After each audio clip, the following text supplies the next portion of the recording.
It's interesting. I've been here for only 5 months. People saying, "Where's the health care? Where's the health care?" Well, I've done in 5 months what other people haven't done in years, and it's been people have worked on health care for many years. It's a very complicated situation from the standpoint you do something that's good for one group but bad for another. Good morning and welcome to AM Joy. 5 months into Donald Trump's term, Republicans are closer than ever to repealing the Affordable Care Act. Senate Majority Leader Mitch McConnell plans to bring his bill, crafted in secret by a handful of Senate men, and revealed to the rest of us only last Thursday, to a vote by the end of this coming week. But it's not yet clear if it has enough support to pass. So far, 5 GOP senators have come out against the bill as it is now. 4 of them because it doesn't go far enough in rolling back Obamacare, and 1 because it goes too far. Now, just so that you're prepared, know that Washington and the media are going to spend much of the next week obsessing over process, over whether these 5 senators will come around to help give Donald Trump his first major legislative win. So it's important that while this is going on, that we put this unprecedented rush to pass a bill with no hearings, none, and literally within a few weeks, into some perspective.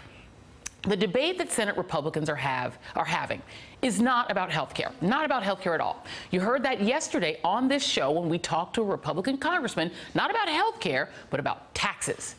That's because this bill, both the House and the Senate versions, is about one thing: how much the safety net can be gutted in order to provide massive tax cuts for the richest people in this country. Some of the more honest Republicans are actually kind of admitting it. At the same time that this bill slashes funding for Medicaid, a program that covers 1 in 5 Americans, including 3 in 5 disabled children, it cuts $1 trillion in taxes, with 2/5 going to the wealthiest 1%, 2 out of every $5. Republicans know that. It's their bill. And presumably the White House knows it too, including the fact that Americans hate this bill, which may be why this week we were treated to an increasingly rare Sean Spicer soundbite, audio only per the new rules, in which he gave this sales pitch.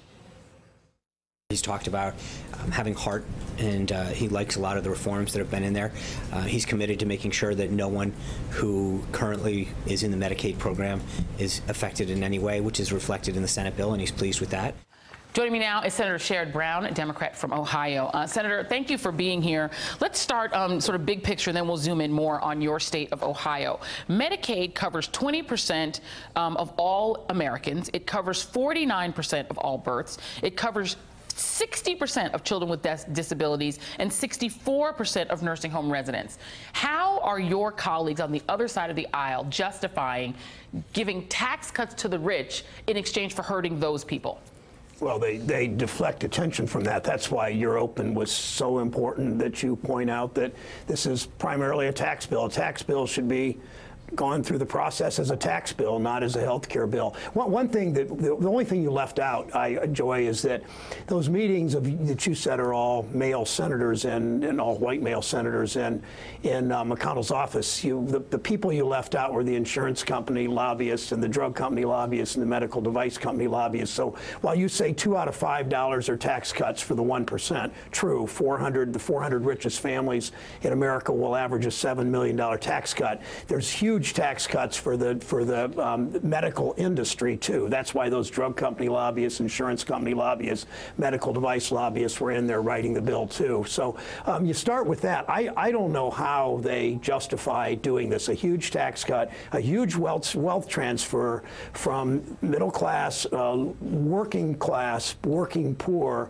to the wealthiest people in the country, as if the chasm's not big enough in the United States of America anyway. Well, I think it's been difficult, to get Republicans to come on and justify it. We did have one yesterday who pretty much admitted that he wants to make sure that his constituents, the taxpayers in his district, don't pay for Medicaid because he thinks it's unfair. So I think some are being honest about it. But let's zoom in a little bit and let's talk about Ohio. Medicaid, among the other things that it does, that it is really the expansion has helped to combat the opioid epidemic, which is acute in the state of Ohio. Medicaid accounts for, according to the statistics my producers were able to find, 24% of all opioid addiction treatment prescriptions nationwide, 1.2 million people who've been covered by the expansion of mental health and substance abuse issues. Another, Ohio happens to lead the state in fatal opioid overdoses. At least 4,149,000 Ohioans died from overdoses just in 2016. That's up 36%. And I want to let you listen to your fellow Senator Rob Portman talking before the bill's release about his concerns about the Medicaid expansion being rolled back and how that might impact the opioid epidemic. Well, my concern is that some people who are getting treatment currently under expanded Medicaid in particular, which is the change in the Affordable Care Act, might not be able to continue to get that treatment. So we're working on that issue, and we've made some progress, but we're not there yet. Would you vote for something that takes that away? So, Senator Brown, he did not answer whether or not he'd vote for the bill. Do you happen to know whether your fellow senator is going to vote for this bill anyway? I assume he hasn't decided yet. I obviously don't speak for him. Our relationship is good. We fundamentally disagree on the rollback of Medicaid. I mean, I'm with Governor Kasich on this, who Republican governor in Ohio, who expanded, who under the Affordable Care Act, we gave him the opportunity to expand Medicaid, which he did to 700,000 people. The key number here in Ohio, and it shows the heartbreak in how sad this is and what a public health challenge it is. 200,000 people right now in Ohio, 200,000 people in my state alone are getting opioid treatment because they have insurance from the Affordable Care Act. And what Republicans are going to do is put a little pot of money in this bill. They're going to scale back Medicaid, throwing those people off Medicaid.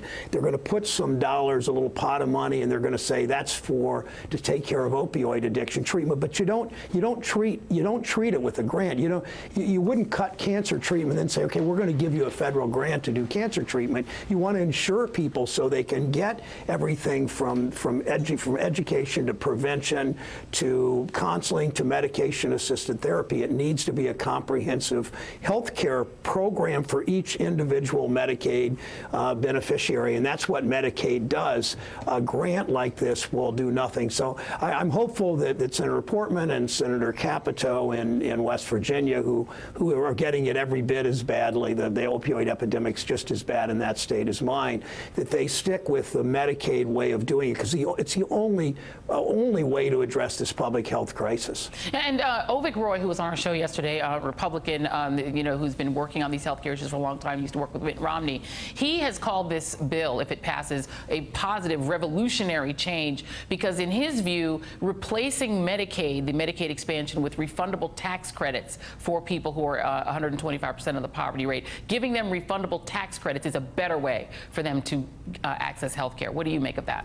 Well, it sounds to me like somebody's, again, deflecting the whole issue, that this is a major tax cut for the 1% and for the major insurance, drug company, medical device companies, taking money from working class, the working poor, and transferring it to the very wealthy and dressing it up in some kind of nicer package. And in the end, it's absolutely a wealth transfer. It attacks the people who are under the most duress in their lives, whether it's opioid treatment or whether it's cancer treatment.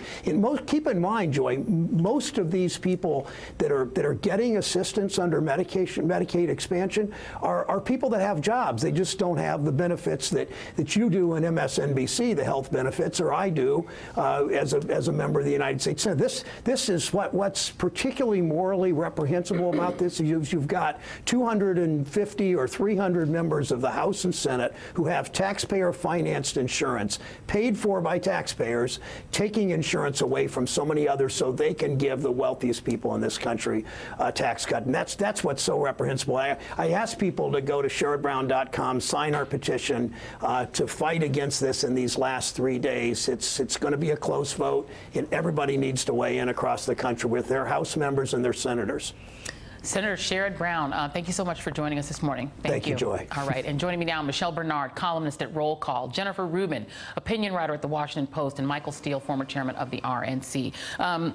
Michelle, I'm going to start with you on that. Senator Sherrod Brown asking for people to call in and wage this last-minute battle. This vote could come Thursday. Yes. Despite all that we know about this bill, do you expect it to pass?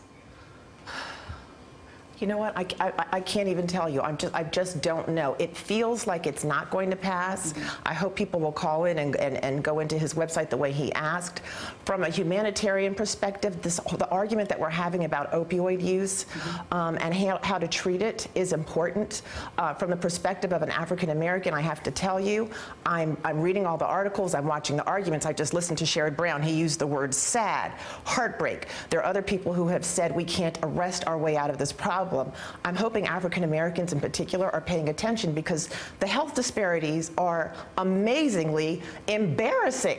You know, I read somewhere that heroin use among whites increased 114% between 2002 and 2013. Deaths, 286%.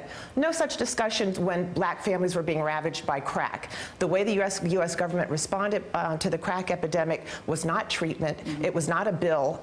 It was not a kind of bill or discussion about sadness and heartbreak. It was minimum sentences. How many people can we incarcerate? It started the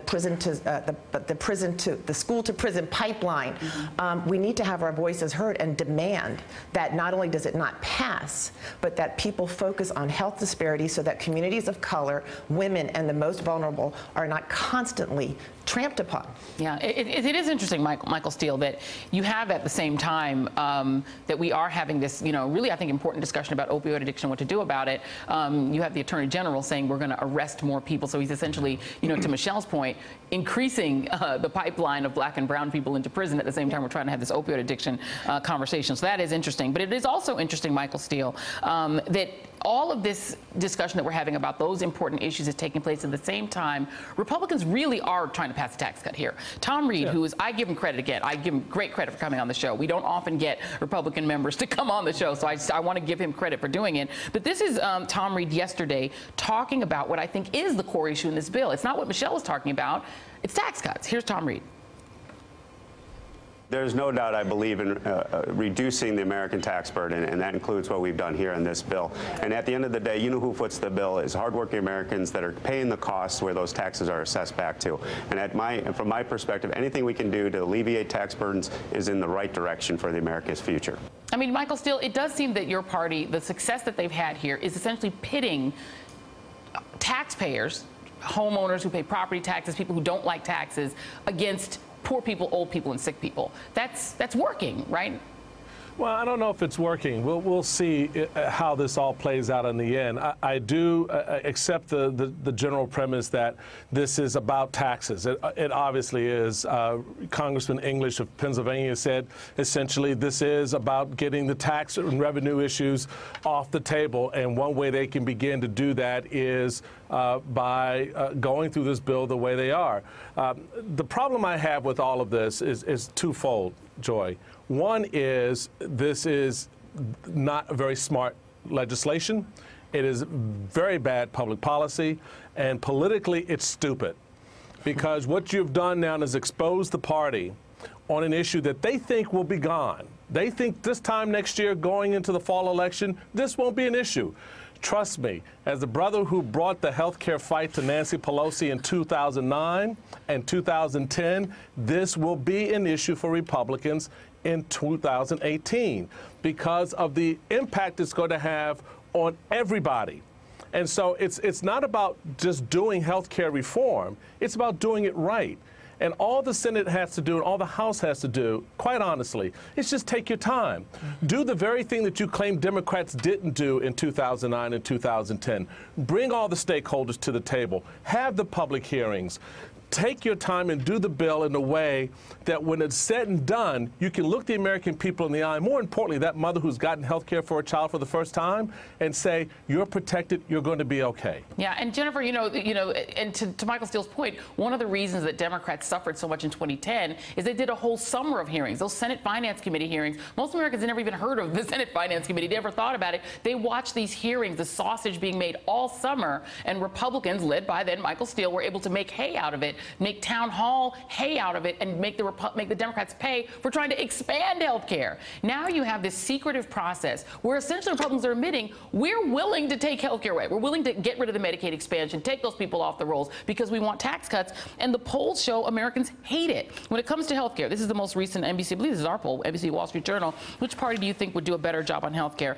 43-26 Democrats are winning that. Even though Democrats who can't even figure out how to win elections necessarily could be able to make hay out of that. I mean, this doesn't feel like smart politics, but it's also much crueler public policy. It's really completely intellectually dishonest. Remember the premise when we started way back. It was that the Obamacare exchanges were not doing well enough, that they were dying, they were in a death spiral. Put off to the side that that's not true for just a moment. What does cutting Medicaid and giving that money to the very rich have to do with that problem?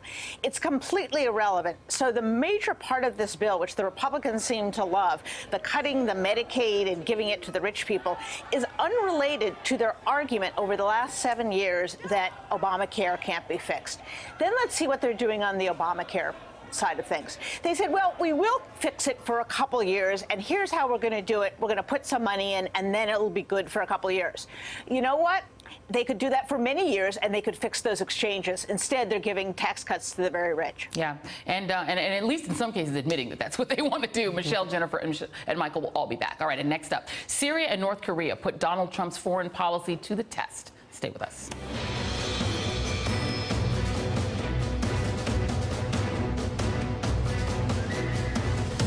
Hey there, I'm Chris Hayes from MSNBC. Thanks for watching MSNBC on YouTube. If you want to keep up to date with the videos we're putting out, you can click subscribe just below me or click over on this list to see lots of other great videos.